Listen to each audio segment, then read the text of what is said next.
Welcome to everybody that is tuning in right now with us here tonight, and also those who may be watching the recording of this. It's February 25th, Sunday, brand new week of trading. So without further ado, we're going to dive straight into things. So I know we usually cover fundamentals first. So Brent, if you want to kick us off with that, that'll be awesome. Let's go ahead and check fundamentals, check the news. We'll go to this one right now too. News-wise. So obviously it's the last week of the month, so we need to make sure that orders need to be hit. I mean, if we understand as far as institutional versus retail trading, we know that on the retail side, institutional side, they need to make ends meet, right? They need to hit quotas. Quotas need to be met, and typically that's the end of the week. And a lot of times you have stock traders that are in the actual New York stock that they need to hit those quotas by Friday, and if not, they're out. So close to the month, it's the same situation, but even at that next level, right? So orders need to make sure things happen. We're going to see a lot of volume typically at the end of the month, a lot of corrections that happen at the end of the month. So let's make sure we are obviously paying attention. We're not getting emotional. Like we always say, a stop loss, it shouldn't matter. You hit that stop loss, who cares? Just because we have a trading plan, we move forward. But we're looking to obviously have a great week. We go into the mentality of having a great week. I just wanted to throw that there to not try to catch a falling knife if you're ever stuck into any sort of trade, because corrections do need to happen and they happen pretty big. And this week we've been seeing a pretty heavy trend. So there should be a pretty good correction with that. As far as tomorrow, we have new home sales. Always check for your TradeX. Go into TradeX, scroll all the way down towards its terms and conditions, click on it, and then you'll be able to see right then and there all the news that falls through it to not fall into any going against the rules, right? But we have new home sales. Yes, it's orange again. I'm big on not really caring about the color, but more of just paying attention of what news it is and what type of news it is. There are other people I know, like Rich only follows red followers at that point, but this is one that it's orange and I could care less about it. New home sales, I don't think we're really going to see any major movement on gold or NAS when it has to this. So nothing that I'm truly worried about as far as tomorrow. Tuesday, we start getting a little bit more action. We start obviously seeing durable goods, core durable goods. We obviously the S&P. This one right here is going to be big. So this one here, and again, to me, this should be orange, not red. We have the S&P for the 20 HPI. This one here, it's a yearly. Definitely pay attention to this. And then it's happening at 8, so 30 minutes right before the opening bell. Then we have 30 minutes right after the opening bell. Consumer confidence, rich manufacturing, other news and outside of the US that won't affect directly gold, but still pretty heavy news all around the world when it comes to Tuesday. So Tuesday is definitely an important day that we're seeing a lot of the volume happen at the time where volume is already happening. So we should see some pretty big moves back and forth for Tuesday. Wednesday, we have prelim GDP. That's really the only one I think we have to kind of worried about. I mean, we do have, of course, oils. We have a couple of FOMC speakers. We have wholesale inventories.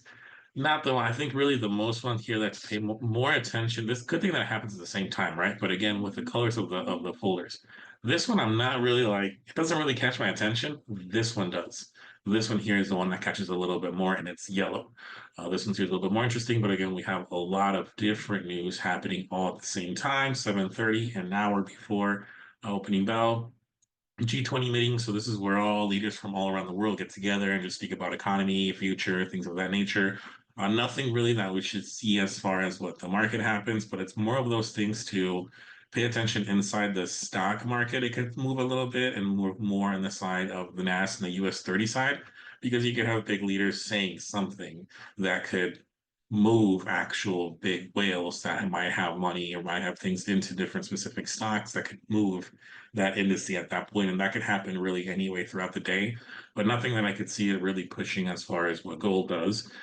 On Thursday, we have more good news on Thursday. Typically, that's why I like Thursdays the most to trade, kind of, because Thursdays are usually the bigger days as far as movement, because we have already 3 days of trading and we want a big correction right before Friday.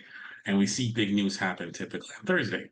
So Thursday, an hour before opening bell, we have the core PC and we have unemployment claims.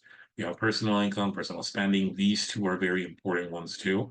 But that falls, obviously, all the attention will be heading towards unemployment claims, pending home sales. Chicago PMI is another pretty big one that's been making more of a presence now in the PMI side of things too. Natural gas, FOMC, again, G20 meetings, ministers, a lot of different news all throughout the day and throughout the morning on Thursday. Most important one we're going to look at is unemployment claims, personal income, personal spending happening an hour before the opening bell.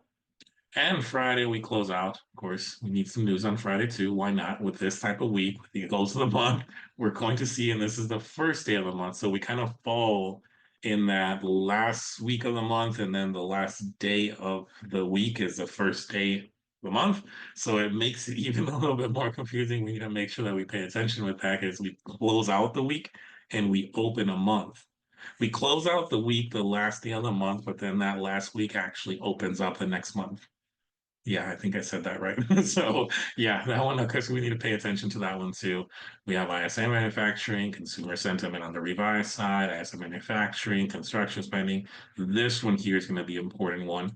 Again, it's yellow, but to me, this one matters a lot. Revised inflation expectations at that point with everything else said. And then the other big one that we have here, and we don't know what time it is because it's tentative, is Fed monetary policy report. Another big one to see where the Feds are, where things are with that situation. So that's that. That's for the news. And of course, guys, remember that we have our tap and experience. So make sure you're locking in. Seats are limited. Seats are running out, guys. I spoke today with another team, a Latin American team, and they're like, yeah, we're like 20 deep ready, 20, 30 deep, we're traveling. So make sure, guys, don't wait until the last moment, be like, oh, I'll get it later. Lock in your seat now. Space is limited. $30, you get $30 in brand bucks, so it's kind of free in a sense. But yeah, make sure you lock in. Let us know to whoever your upline is. Let them know. Go ahead to the different chats. They're like, hey, I got my ticket. Post that. Post that you got your ticket in the chats. Make sure we all get excited. We start celebrating from now. The moment that you purchased it is the first step. That's the first part we need to celebrate because you made that decision to actually purchase the ticket, lock in to go. So we need to create that excitement from that moment right then and there. And we all need to celebrate that. So with that said, back to you, Rich. You want to show us here what you have for the charts for gold? Because I'm seeing it and it's good. It's interesting. Awesome. So yeah, definitely a very busy week with the fundamentals, as you guys can see. And keep in mind, we're also heading into a brand new month, guys. So, first of the month lands on a Friday, but definitely next week as well is going to be very, very, very action-packed. So just expect a lot of volume, a lot of volatility over the next couple of weeks. And with that said, I want you guys to understand, because sometimes people get confused when we say volatility being a good or bad thing. A lot of people hear that word and they think it's a bad thing. But that's actually what we need, guys. At the end of the day, a lot of people, they may be scared of it from afar, but then when the trades are going sideways and it's really boring, then you're like, man, why isn't the market moving, right? So you got to understand there's never just a great, perfect, smooth sailing days without news, right? So we need the news to come in. We just need to identify based off our strategies, what is the right time to pull the trigger in and around news, right? Obviously, without violating certain prop firm rules, if you guys are on TradeX and whatnot. So definitely the education team, as far as myself, Brent, and all the educators, we're obviously very aware of the TradeX partnership and how that affects, maybe you guys that have it connected on Tap to Trade and whatnot. So definitely priority for us right there. So I'm going to share my screen real quick and share some charts here. So let me go ahead and pull up browser right here. And as far as what we're looking at, again, mainly I just basically trade gold and NAS. As of right now, if you guys recall, either through my live sessions or even when we do our Sunday market outlooks, I've been talking about this key level for God knows how long, because it's just been such a strong point for where we take trades at, is this 2019 level roughly, right? This was a very important level for reactions in the market. We've seen that when price breaks below this, we get pushes to the downside. When we break above, we're getting pushes to the upside over and over. And now we're back above, right? So I like to really look for those levels because it gives me more clarity as to where should we prioritize executing positions. So basically off this level, we saw that we got a nice bullish candle. I know that there was buys called on TTT for gold around this area. So hopefully you guys caught that for sure. Now, as where we stand right now, what I always do from a technical analysis standpoint is on the higher time frame. So if we notice, we're looking at the 4-hour, right? If we're looking at the 4-hour, we're looking at the latest range. So we want to identify highs and lows in the market. Obviously, if we look left, we already covered all of these areas right here. So we're not worried about all of this, right? What we're worried about is what is the last high and low that was put into the market. The last low was right here, and the last high was right here. So this is the most important thing. Sometimes people get lost in the charts and they don't know what to focus on. A lot of times, especially like, for example, Brent scalps, right? Brent will be doing analysis and executing trades on things like the 15, the 5 minute, right? But here's the thing. You can look at these time frames. These time frames are great to trade off of. But I like to look at a macro perspective first to understand what is the overall direction. As you can see for gold, ever since we reacted off this level, we've just been making a series of higher highs and higher lows.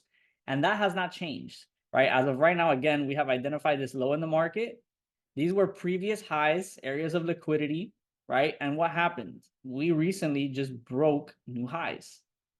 Yes, right now we've been pushing lower, right? And shout out to Joel. I know that Joel just called some buys. So if you guys were in that, you just hit TP1 at least. If you guys are checking the Akashic's Telegram. But again, overall, you see it made sense to buy, right? Because we have identified again that we are overall bullish. We had this push up, we had a retracement, we had a push up. To open the market, we had some retracement, but really at this point, right, we have now hit a relative key level here, right? Now, this isn't like a super key level like this 2019 area that I've been looking at overall in the higher time frames. But as far as the range that we're working in from this low to this high, the area that we're basically reacting off of right now is something that was very important as far as like where we can see reactions from, right? Because again, we have multiple touches within this price point. So essentially what we're looking at, guys, is overall bullish, right? And we can expect reactions where we're basically at right now.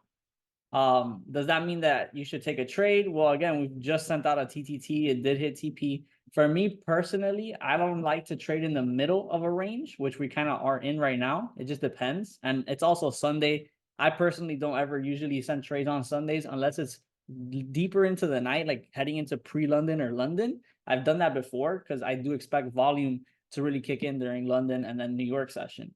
So overall, I like two areas. One is this last order block right here, this last demand candle, right? That basically pushed price lower that had a huge reaction after. So if I can get any buys within this range, it would be somewhere in this level, right? To then take us higher. Other than that, again, we could see that already off the zone that we're in.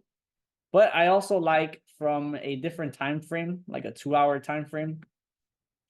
If gold can react off of this point of supply, you may be able to catch some counter trend short-term trades, right?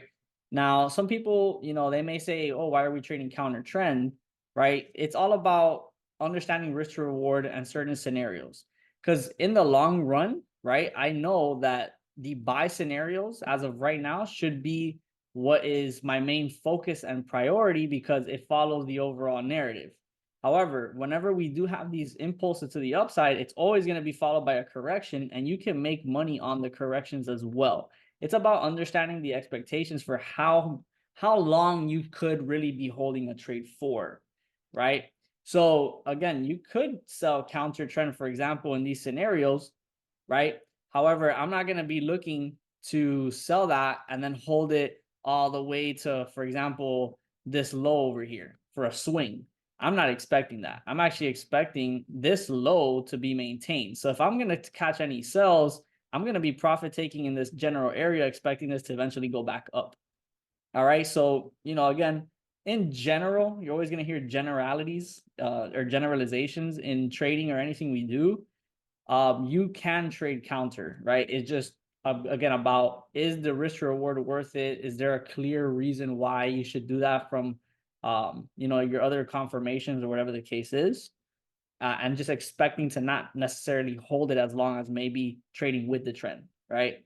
So for gold, again, we've identified these ranges. I really like buys a little bit lower in this range, if possible, right? Depending on what price gives it to us. If not, I would like to see how price reacts around this level, because if we start to break below, I would like to sell that and kind of take us at least to these levels. So that's just where I'm at right now with gold personally.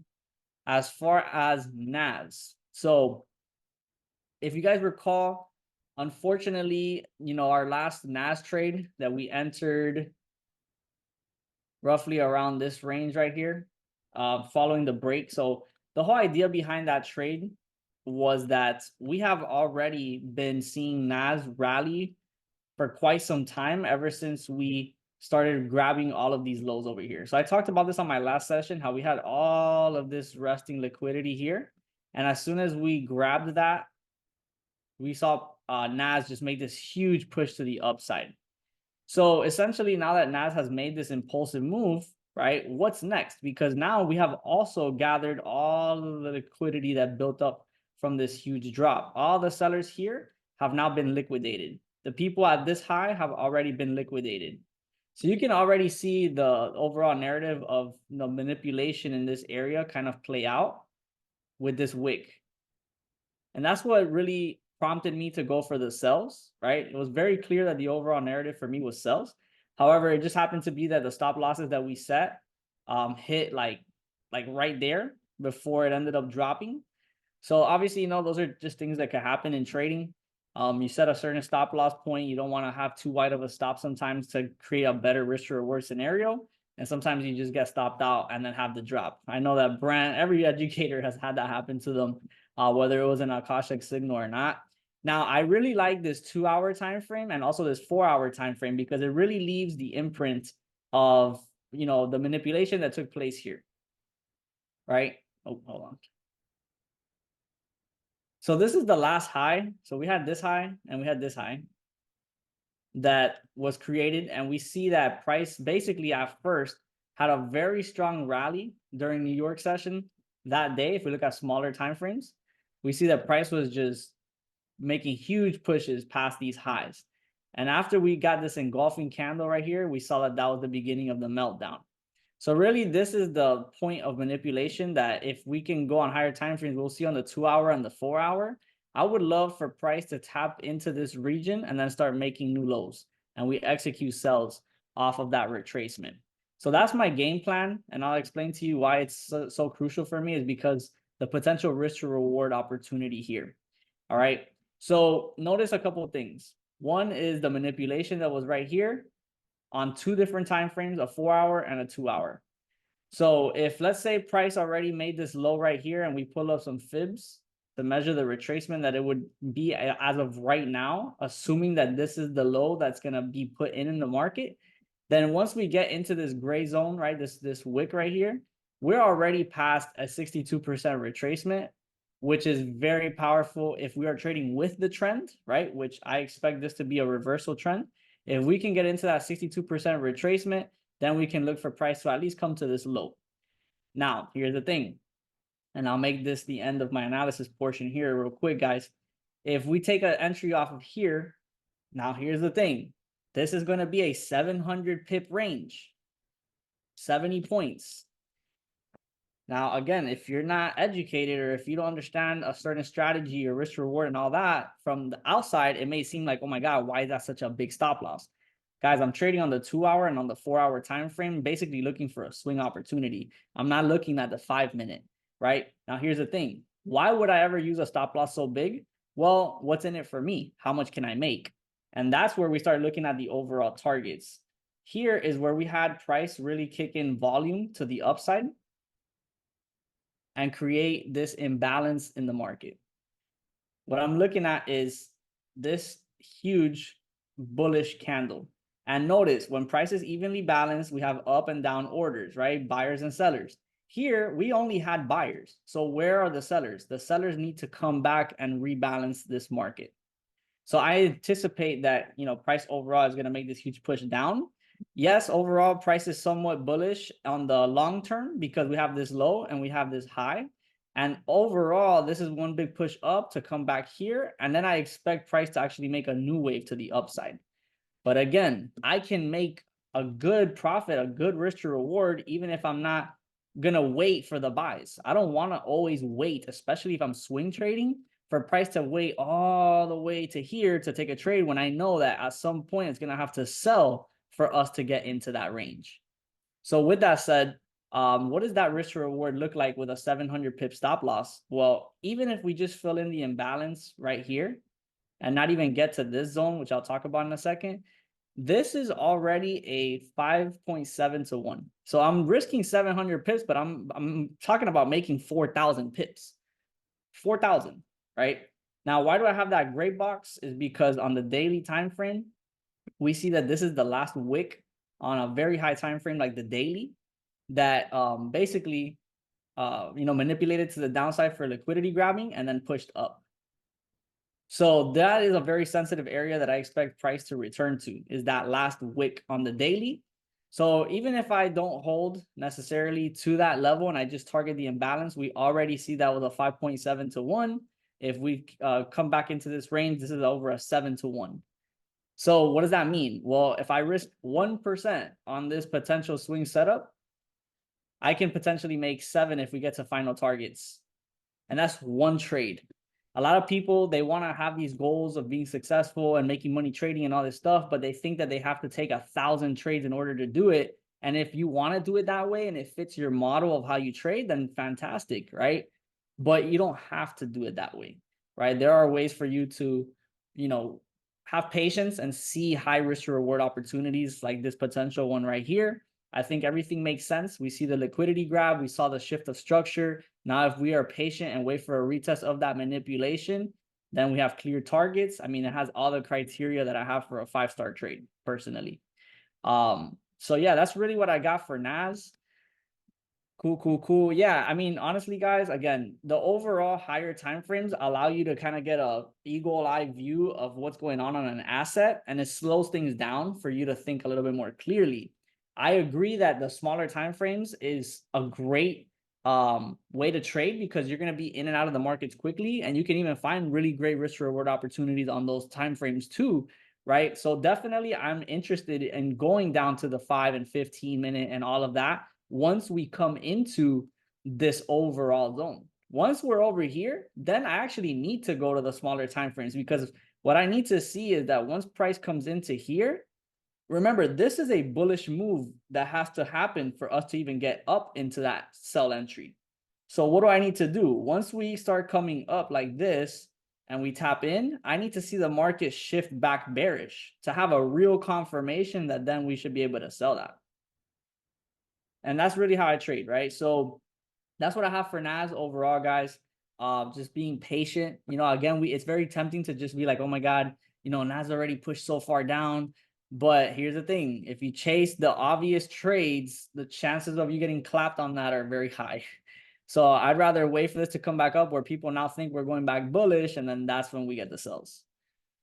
So that's what I got for NAS. Brent, obviously, I don't know what your perspective is, or if whatever you want to share from a technical analysis standpoint and whatnot, but that's what I got. I got something for gold for you. 'Cause I know on Bet. gold we're always on it, and that's the beauty of being on both sides, right? Rich is Yep. a very long range, looks for big moves, and when he hits them, he hits them. They're absolutely beautiful. That's why I always say it doesn't matter when we hit a stop loss, because when you hit, you hit. We've had those big ones too. And for me, I'm more of a scalper. I'm the one to where I'll rather get in a million times versus one time because it's fun for me, right? At Mhm. that point. But with gold, Rich and I, we've been hitting it. Like the zones have been hitting so well this whole entire month. Last week we said, hey, like this will sell, and then it's going to come down into that 1990, 1980. Came down there. I called a trade alert for this one. I didn't call it a tap to trade because I wanted to go all 5 TPs. And we went all 5 TPs. So that's the beauty of Savage. it. It went actually all the way over there at that point, and then it actually continued on because we both said, hey, it needs to come down to then come up. So for me on gold, I actually like a buy right when it gets to 28.50, and hopefully that happens in the next 4 hour candle. So that way Yeah. it's more like you're saying more into that midnight. I'm not going to be awake, but I'm not going to send it, guys. If you guys are awake, by all means, and you know what you're doing, feel free. But I would love this to be somewhere around that 11 o'clock midnight kind of time frame, around that 28.50 to buy. Maybe it might go up, come down, test one more time, and actually buy up and get to our 2060 area to then wipe out for the rest of the week with all the news, wipe out the end of the month, the 50% of this one more time, which levels out to here. And now what this was a floor turns into what this was a floor and once was kind of a ceiling, then broke out, then it levels out one more time, and we support off that 2008 area one more time. So I would love this to go kind of have this come down a little bit, then go up, go down, go up, then it kind of moves them down, moves them up, then eventually hit us into the zone. So by the time we start getting those big news moves, we start getting those big push downs, those bigger push downs to where eventually we end the month at somewhere around the zone right here. I So like really end like of those cells up there at 2052, let me tell you. yeah, I say we've been waiting for it. Like literally, I thought we were going to see this last week. I said if it might hit that once we were actually in the week, I was like, okay, 2040 is what I like. And I mean, you're in that chat. A lot of us educators are in a chat where we all speak about gold. And I was like, I want to sell at 240. I want to sell at 240. Even though all week I've been waiting for 250, it was just the week was ending, volume was running out, volatility was running out. Like you said, right? It's a good thing, not a bad thing. It was Yeah. starting to run out. So I was like, oh shit, we're gonna see 2040 then. And obviously landed at 2040 drop. But now again, I want us to 50% of this candle right here, bam, taken out. Let's fake some people out thinking we're going a little bit lower, which we're actually not, and then go up. We eventually hit this 2050, 2060 area and then slash all the way down with all the news. We start getting into a little channel here. And then we eventually end up grabbing this 2008-ish kind of area to end the month. I would love to see that. That would be awesome. We see that part, it would play out beautifully. And if not, then it doesn't. I mean, it's nothing out of this world. If it doesn't, it doesn't. We improvise, we adapt and move, just like you said. If it wants to just continue breaking down from here, then cool. We're going to go ahead and sell, and then we're going to go ahead and buy because it'll form its little channel. Something to what you're saying, I'm glad you touched that too. Those who want, I'm big on reversal trading. I'm big on trading against the trend because of the way that I trade. When I go in, I'm going in for three up, three down, we're in, we're out. I want to find a beautiful area that I could actually sell at an uptrend and I could buy at a downtrend. Because for me, it's a quick in and out. For Rich, it's obviously a lot different because he wants those big moves, and that's awesome to get into that one move. So if you go to my replay sessions, watch the session that's called Understanding the Market, I speak about that. I speak about how you find channels and you actually sell against the trend, sell, even though it's uptrending, and then you buy. But the cool thing is, again, that's what I'm saying in this perfect example of this week because it's the last week of the month, because it's the start of a new month, you do not want to, again, let's say we're going to go ahead and continue this channel up and we're going to say, okay, we want it to go up to selling one more time. And then it goes up and I'm going to sell. And then it goes up and I'm going to sell. You do not want to be doing that this week. Not that you want to be doing that ever, but you, especially this week, is not the week you want to mess around and find out because the market will teach you very quickly this week.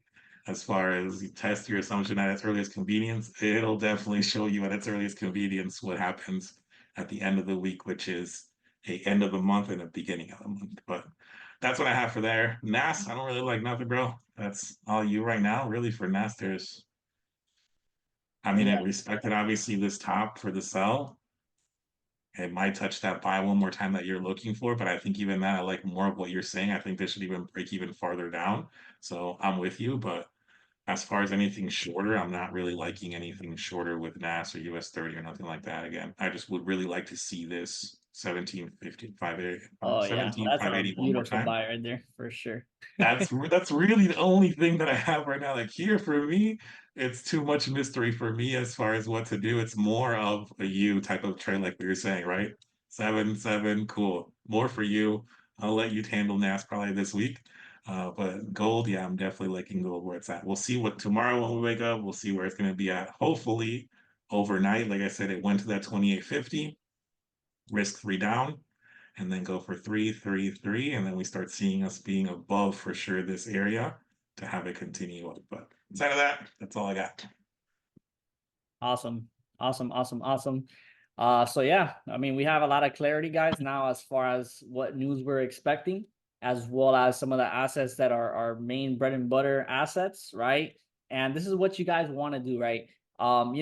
These Sunday market outlook calls, um, are great for both of us as far as educators and then, students, right? Because this holds educators accountable and it shows what you guys should be doing on your own, right? I think that's the biggest thing is anything you see us do as educators, guys, is not just to follow along and just be a part of it. It's to actually show you, hey, like maybe that's something I need to be doing too, right? Now, I know everybody that's on here, your goal may not necessarily be to be a self-sufficient trader, and that's okay, right? I mean, that's why you pay for Akashex. That's why you leverage the educators. But for those on here that do want to learn the skill set, that do want to, take this and turn it into a career, because I know that's the perspective I had as a student, and obviously Brent as well. What I would say is, guys, is just pay attention to the details, right? And look to basically copy the right cats, right? Copycat the people that you see are in positions, right?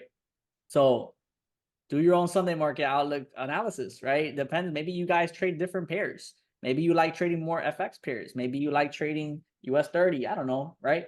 But the habit is still the same, right?